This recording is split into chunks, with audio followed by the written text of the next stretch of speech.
Harapan besar digantungkan pada Polri untuk berbenah, meningkatkan profesionalitas dan membangun kembali kepercayaan masyarakat. Apa saja yang perlu diubah dalam reformasi kepolisian nantinya dan apa tantangan terberat dalam mengubah budaya yang sudah mengakar di tubuh kepolisian? Bagaimana pula DPR serta masyarakat bisa mengawal agenda reformasi kepolisian ini? Kita akan membahasnya dengan para narasumber yang sudah hadir. Di studio ada Bambang Rukminto, pengamat kepolisian, Arianto Sutadi, penasihat ahli Kapolri, serta Rudianto Lalo, anggota Komisi 3 DPR RI yang bergabung melalui sambungan Zoom. Selamat malam Mas Bambang, Pak Arianto, juga Pak Rudi. Terima kasih sudah hadir. Saya ke Pak Arianto dulu. Jadi sebenarnya untuk reformasi kepolisian ini kan seperti apa berjalannya agar seiring?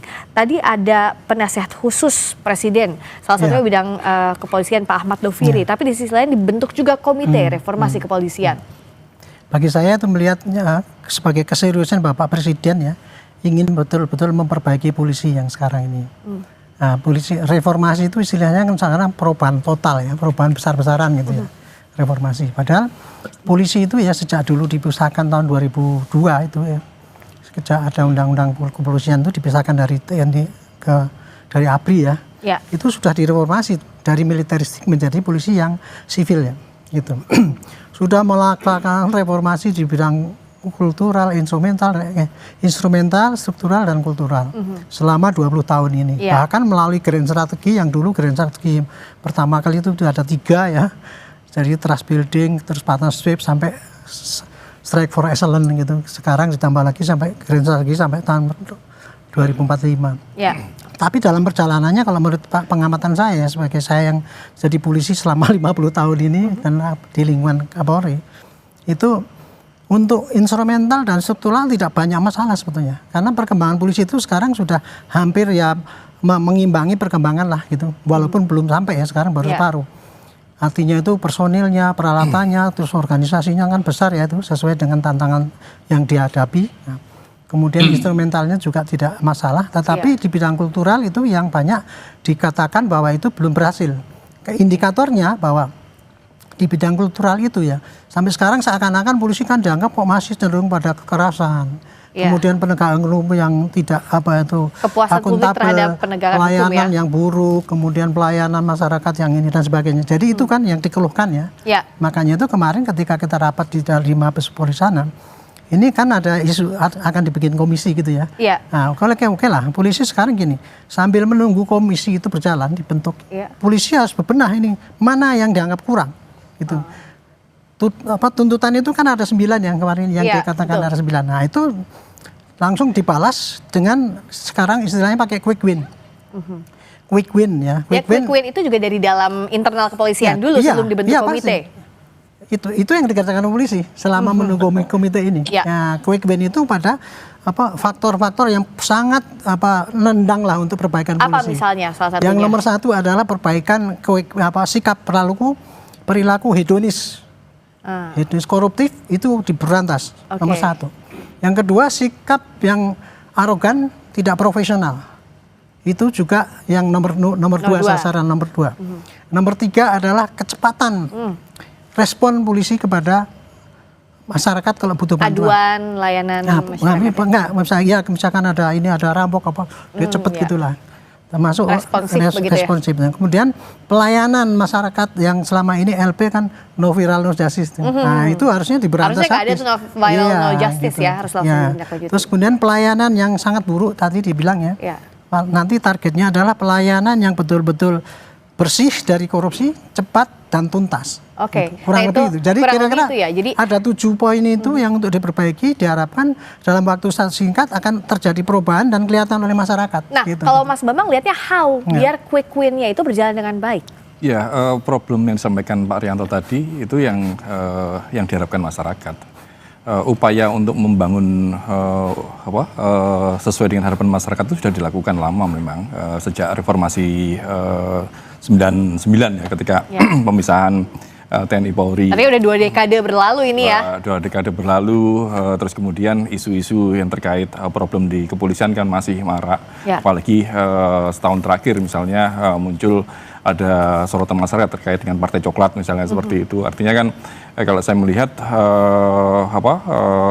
kalau ingin kepolisian ini sesuai dengan harapan masyarakat, lebih profesional, lebih independen, lebih humanis, itu tidak harus ada perubahan yang lebih sistemis ya. Karena kalau menurut amanat TAP MPR tahun 2007 tahun 2000, ada lembaga kepolisian nasional yang seharusnya bisa menjadi alat kontrol dan pengawasan yang kuat. Yang kemudian diwujudkan dalam Undang-Undang 2 itu bentuknya adalah Kompolnas. Tapi faktanya kan Kompolnas tidak terlalu efektif untuk mengawasi dan melakukan kontrol kepada kepolisian. Yeah. Makanya instrumen yang sudah reformasi instrumental, struktur yang sudah dilakukan oleh kepolisian ini tidak memberikan dampak apapun terhadap perubahan kultur gitu loh. Makanya memang harus ada dorongan dari negara makanya kalau kemarin Presiden memberikan pernyataan terkait pembentukan komisi reformasi Polri, sebenarnya ini adalah evaluasi pada Kompolnas dan Polri yang selama ini tidak sesuai dengan harapan masyarakat itu. Artinya ada sesuatu yang keliru terkait reformasi Polri selama ini. Gitu. Memang perubahan dari Polri ini tidak bisa serta-merta dibebankan pada Polri karena tidak akan mungkin bisa selesai karena resistensi di internal kepolisian pun akan sangat tinggi karena banyak yang kelompok-kelompok faksi-faksi lah, faksi-faksi yang pro status quo udah nyaman dengan kondisi saat ini dengan yang seperti disampaikan Pak Rianto tadi dengan gaya hidup hedon, koruptif dan sebagainya seperti itu ini pasti akan resisten dengan upaya mendorong Polri yang lebih baik itu akan resisten. Namanya dibongkar ya pasti banyak yang tidak akan nyaman seperti itu.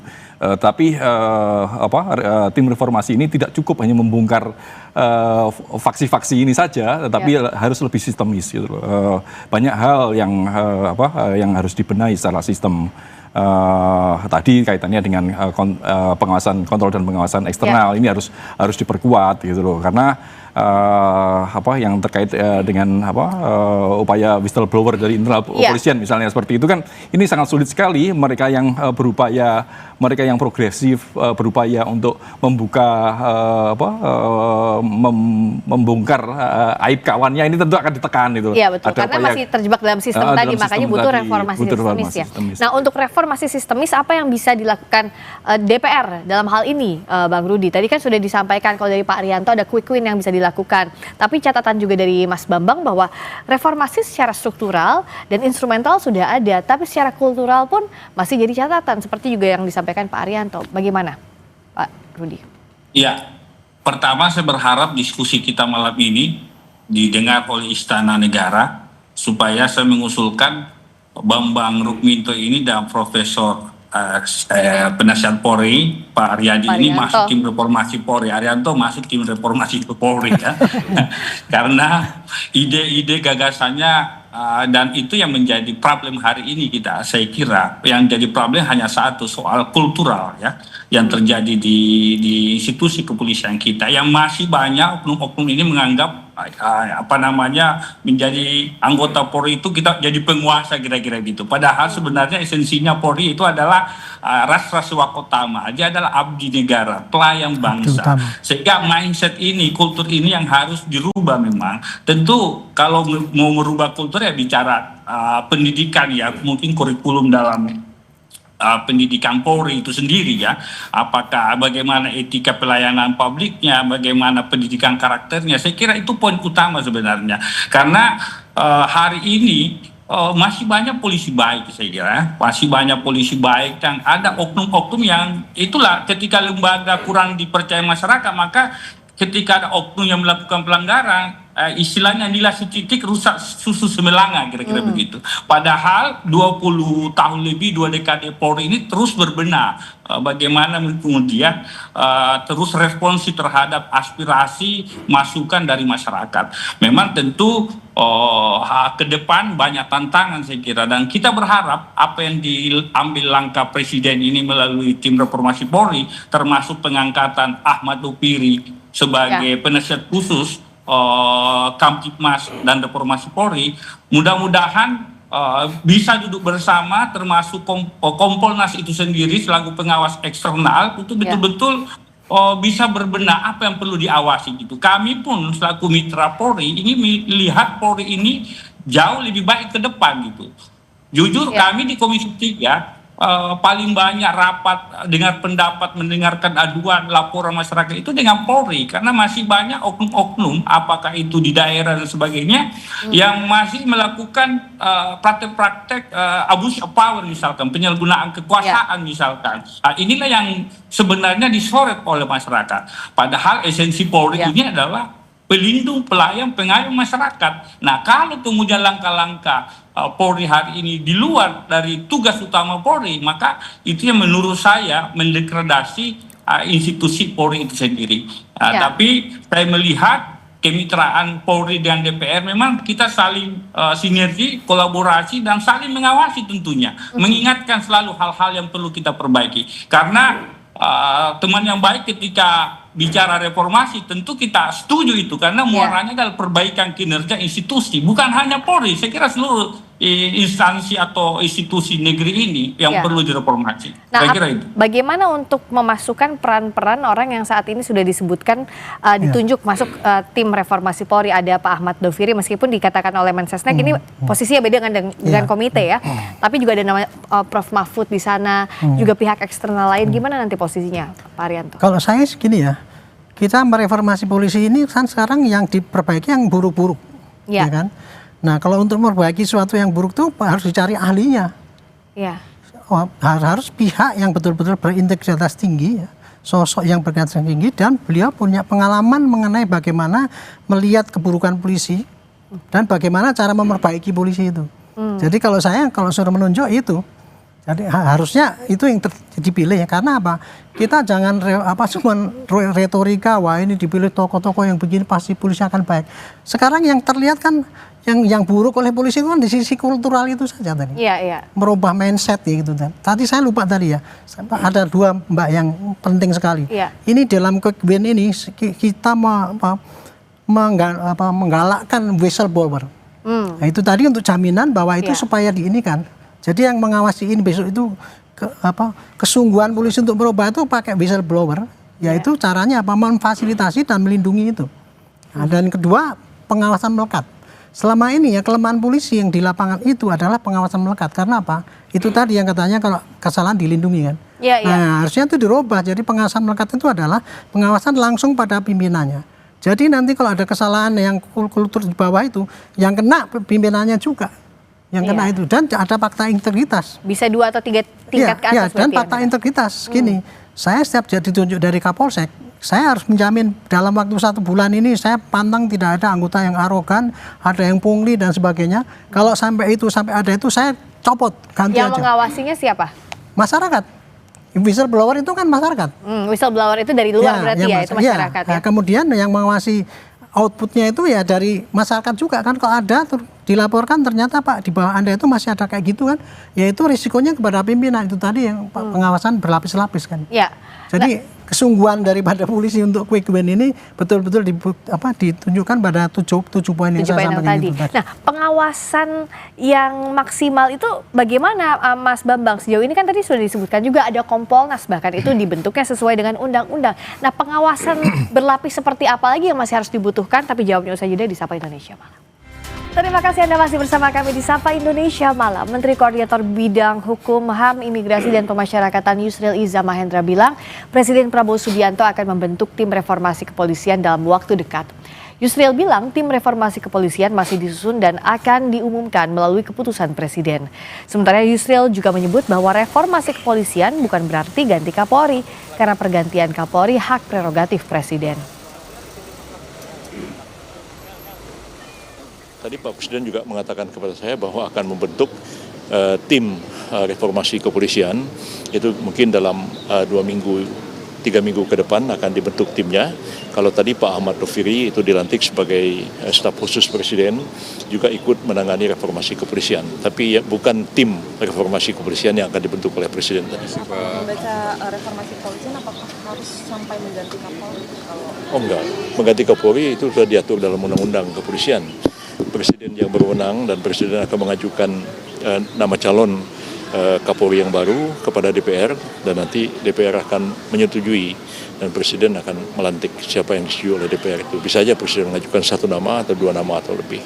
Terkait proses pencalonan itu sebelum diserahkan ke pihak DPR, Bapak sudah mendengar juga bahwa Presiden sedang mempersiapkan nama tersebut? Belum sama sekali. Dan biasanya itu diputuskan sendiri oleh Presiden. Nggak mungkin nanya saya, itu kewenangan beliau sepenuhnya. Tolong bantu Mas Bambang untuk mengejawantahkan secara sederhana agar kita diskusi tidak hanya soal normatif apa yang akan, tapi apa yang real bisa dilakukan. Tadi Pak Yusril bilang bahwa tidak berarti ganti Kapolri, reformasi. Tapi di sisi lain kan butuh pengawasan berlapis seperti yang disampaikan oleh Pak Arianto. Kalau kita melihat selama ini reformasi belum berjalan sepenuhnya seperti harapan masyarakat itu. Pengawasan eksternal itu sudah ada Kompolnas, tapi faktanya kan masih ada problem. Makanya instrumen sudah ada seperti disampaikan Pak Arianto, tapi bagaimana implementasi instrumen itu dilakukan ini kan menjadi pertanyaan dan menjadi problem saat ini gitu. Makanya dengan adanya Komisi Reformasi Polri yang akan dibentuk oleh Presiden, ini tentunya tidak hanya sekedar membuat sesuatu yang utopis, yang ideal, tapi lebih pada lebih teknokratis kan, lebih bagaimana percepatan untuk melakukan reformasi Polri ini seperti harapan masyarakat gitu. Jadi lebih pada teknis gitu. Jadi benar yang disampaikan Pak Arianto tadi bahwa Komisi Reformasi Kepolisian ini harus diisi orang-orang yang benar paham Polri seperti itu dari berbagai bidang, karena problem kepolisian ini bukan hanya melulu hanya persoalan personil perusahaan, tapi banyak amanat undang-undang dasar itu kepolisian menjadi garda utama di bidang keamanan. Sementara keamanan ini kan sangat luas sekali, gitu. Jadi tidak bisa hanya ditangani oleh kepolisian gitu loh. Makanya tim reformasi ini pun juga harusnya memberikan draft terkait bagaimana reformasi keamanan di sektor keamanan ini, karena tantangannya ke depan semakin besar gitu dan tidak bisa dipikirkan oleh Polri sendiri gitu. Dan nggak bisa solusinya utopis-utopis semuanya gitu. Tidak bisa, harus lebih teknokratis, lebih teknis gitu, seperti itu. Kalau tadi sampaikan Profesor Yusril bahwa pergantian Kapolri itu prerogatif Presiden, semua paham. Tetapi makanya kita berharap Kapolri sekarang itu juga melakukan percepatan terkait perbaikan Polri, karena selama ini yang disorot masyarakat tentu masa jabatan Pak Listio sampai saat ini, itu yang menjadi problem. Makanya evaluasi cepat diharapkan Polri ini selagi tim reformasi Polri ini belum terbentuk seperti itu. Kalau ini sekarang dulu harus sudah ada. Gitu. Kalau kemudian tim reformasi ini sudah terbentuk kan tinggal ngeklopkan saja ini mana yang harus diperbaiki gitu. Jadi nggak dari nol lagi. Dari nol lagi. Kalau ngomong terkait dengan reformasi kultural, tadi memang harus mulai dari hulu hulu, mulai dari rekrutmen, kurikulum pendidikan, kemudian meritokrasi, kontrol pengawasan, dan kalau lebih jauh lagi juga terkait dengan bagaimana perencanaan anggaran, perencanaan kebijakan, itu sangat kompleks sekali gitu loh. Dan harapannya tim reformasi ini mendorong menjadi tangan kanan Presiden untuk melakukan percepatan terkait reformasi Polri. Kalau dari Pak Rudi, apakah setuju juga bahwa bukan berarti diterjemahkan sebagai ganti Kapolri, tapi apa yang harus dilakukan? Ya, kalau saya melihatnya memang perbaikan institusi tidak melihat orang per orang tapi perbaikan institusi untuk kemudian bagaimana menjawab ekspektasi publik yang ingin melihat institusi kepolisian ini betul-betul institusi yang dicintai rakyat. Ini kan soal paradigma, melihat polisi kan kadang-kadang identik dengan penguasa gitu kan, orang takut dan sebagainya. Padahal harusnya polisi adalah bagian yang tidak bersaing dengan rakyat, sipil kan. Itu satu hal. Yang kedua, proses penegakan hukum. Nah, kita berharap KUHP yang lagi dirancang DPR bersama pemerintah ini bisa menjawab, kemudian bisa memberi terobosan jalur yang benar kepada institusi penegak hukum kita, apakah kepolisian, kejaksaan, KPK, agar dalam menegakkan hukum ada rambu-rambunya. Kadang-kadang kan selama ini KUHP kita yang masih kurang diatur, akhirnya sering terjadi penyalahgunaan kekuasaan. Misalkan orang dilapor, orang tersangka seumur hidup, orang misalkan tidak jelas ada kepastian hukum terhadap kasus yang dilaporkan di kepolisian dan sebagainya. Hal-hal inilah yang kemudian juga salah satu penyebab turunnya kepercayaan kepada institusi kepolisian. Nah, kita mau benahi itu. Cara pembenahan awalnya mungkin dimulai dengan revisi KUHP yang saat ini sedang bergulir, mudah-mudahan selesai, lalu kemudian revisi Undang-Undang Polri itu sendiri. Misalkan hari ini, kemarin sudah rapat di Badan Legislasi, ya, kita akan revisi Undang-Undang Nomor 2 Tahun 2002 tentang Kepolisian Negara Republik Indonesia. Mudah-mudahan itu juga bisa menjadi jawaban, solusi terhadap institusi kepolisian kita. Sekalipun memang diskusi hari ini hampir semua ketika ditanya tentang kepolisian pasti bicara soal reformasi kultural. Kultural, apa yang salah dalam kultur kepolisian? Inilah yang menurut saya yang harus dibedah, yang harus dibenahi agar kultur kepolisian betul-betul seperti polisi yang ada di dunia misalkan, ya kan? Kita mau seperti itu. Ya, yang menarik kan kalau reformasi kultural, tapi kan tetap harus ada payung hukumnya dalam revisi Undang-Undang Polri. Nah, menerjemahkan ini dalam bentuk aturan, instrumen apa lagi yang dibutuhkan? Kalau untuk kultural itu, Bu, ya, itu instrumen untuk merubah itu sudah lengkap tuh, tebal sekali tuh, Bu, program-programnya itu. Bahkan ya yang namanya kode etik itu dijabarkan menjadi 4 seksi ya. Satu kotik individu, masyarakat, lembaga, negara, itu detail sekali itu. Tapi jelas. Kenapa nggak jalan?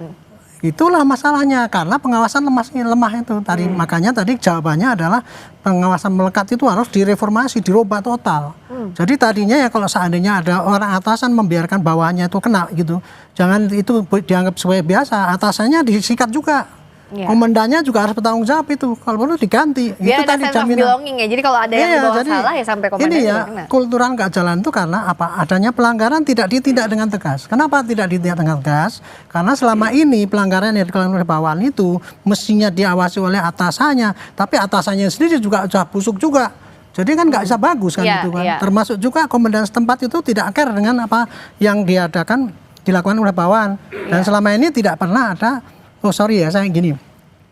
Untuk SDM sekarang ini, untuk jabatan polisi sudah ada asesmen tuh. Asesmen dinilai itu kemampuannya berapa, kapasitas memimpin dan sebagainya. Tapi yang belum disertai sekarang adalah fakta integritas. Artinya gini, kamu kalau jabat segini, apa taruhan kamu gitu? Misalnya ya, saya jadi Kapolres, oke lah, saya jadi Kapolres Pak, saya jamin daerah saya bebas narkoba, daerah saya bebas judi. Kalau tidak, ganti saya. Jadi gitu. Ada target dan ada ukuran gitu. Ini yang harus disampaikan pada masyarakat bahwa polisi itu betul-betul apa itu memang dan berkeinginan untuk memperbaiki lah. Contoh tadi itu whistleblower itu. Kalau kita kan takut-takut ya tapi justru kita memberikan fasilitas pada mereka. Silakan. Iya. Nah kalau dari Pak Rudi bisa nggak target tadi misalnya untuk nge-push memang dilaksanakan, dimasukkan ke instrumen undang-undang, ke revisi undang-undang tadi?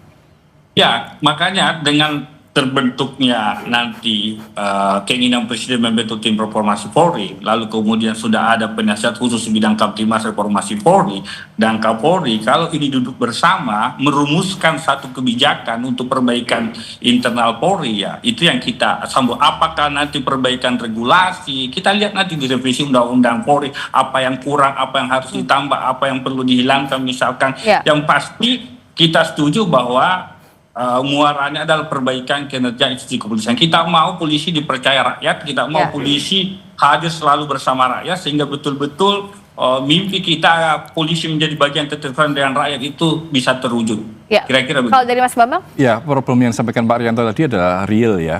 Bagaimana pengawasan melekat itu tidak berjalan kalau pucuk pimpinan juga tidak konsisten dalam melaksanakan peraturan-peraturan yang dibuatnya sendiri. Makanya ketika muncul Komisi Reformasi bentuk presiden ini juga harus kuat, harus ada payung hukum juga terkait dengan ini.